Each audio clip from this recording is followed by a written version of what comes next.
قرآن میں اور حدیث میں شعبان کی اور اس رات کی کیا فضیلت ہے، تو سچ تو یہ ہے کہ قرآن مجید میں شعبان کی کوئی فضیلت نہیں ہے.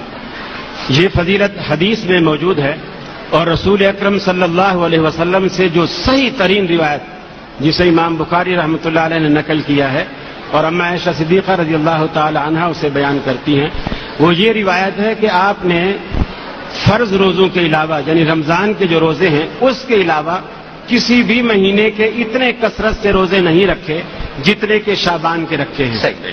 اور اتنے کثرت سے رکھے کہ آپ نے پورا مہینہ رکھے، صرف رمضان سے چند دن پہلے یعنی 4-5 دن پہلے آپ گن لیں، وہ آپ نے چھوڑے تاکہ رمضان کے لیے پھر مستعد ہو جائیں، رمضان کے لیے تیار ہو جائیں.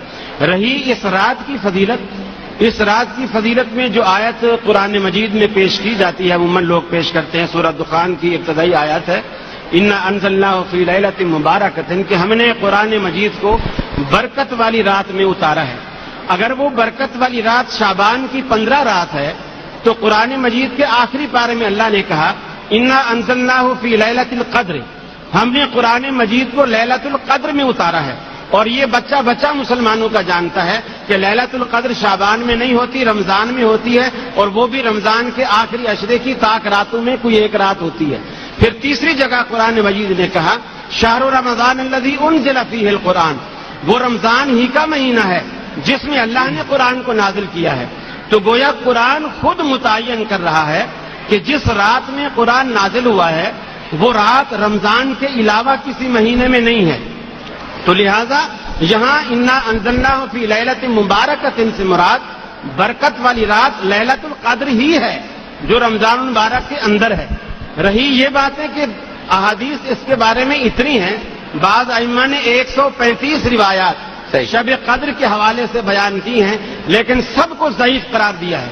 محدثین کا جو پرکھنے کا پیمانہ ہے، جانچنے کا جو پیمانہ ہے، اس پیمانے پر صحت کے درجے پر ہمارا دین ہم سے یہ کہتا ہے کہ ضعیفوں کی عزت کیا ہے. میری گفتگو کے درمیان آپ اپنی میں بات کر رہا ہوں، میں ایسی آپ سے کہہ رہا تھا کہ ضعیفوں کی عزت صحت کے درجے پر کوئی بھی نہیں پہنچتی. جیسے سیدہ عائشہ صدیقہ رضی اللہ تعالیٰ عنہ کی وہ روایت جو قبرستان پیچھے پیچھے گئی، آپ بقیع قبرستان میں کھڑے ہوئے تھے.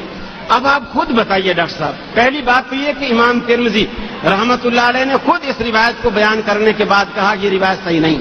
محدث جو بیان کر رہا ہے جب آپ اس کی بات بیان کر رہے ہو تو اس بات کی حقیقت جو اس نے بتائی ہے وہ بھی بیان کی جانی چاہیے.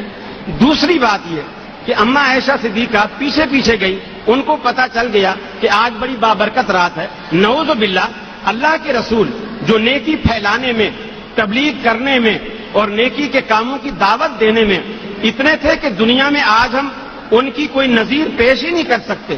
اور قرآن نے بھی یہی کہا کہ یا ایھا الرسول بلغ ما انزل الیک، اے حبیب جو کچھ ہم نے آپ تک پہنچایا ہے اسے آپ امت تک پہنچا دیجئے. وَإِن لَّمْ تَفْعَلْ فَمَا بَلَّغْتَ رِسَالَتَهُ اگر آپ نے ایسا نہ کیا تو ہم یہ سمجھیں گے آپ نے اپنی رسالت کا حق ادا نہیں کیا، حالانکہ آپ حق ادا کر کے گئے ہیں. یہ کیسی بابرکت رات تھی کہ آپ خاموشی سے اٹھے، حجرے سے نکلے، خاموشی سے دروازہ کھولا، خاموشی سے قبرستان چلے گئے، نہ بیگم کو بتایا، نہ ازواج مطہرات کو بتایا، نہ صحابہ کو جگایا. اگر یہ عبادت والی رات تھی تو نعوذ باللہ آپ نے بخل کیا کہ تنہا بھی عبادت کرنے چلے گئے. اور پھر وہ عبادت بھی کیا کی، قبرستان جا کے کھڑے ہو گئے اور واپس آ گئے.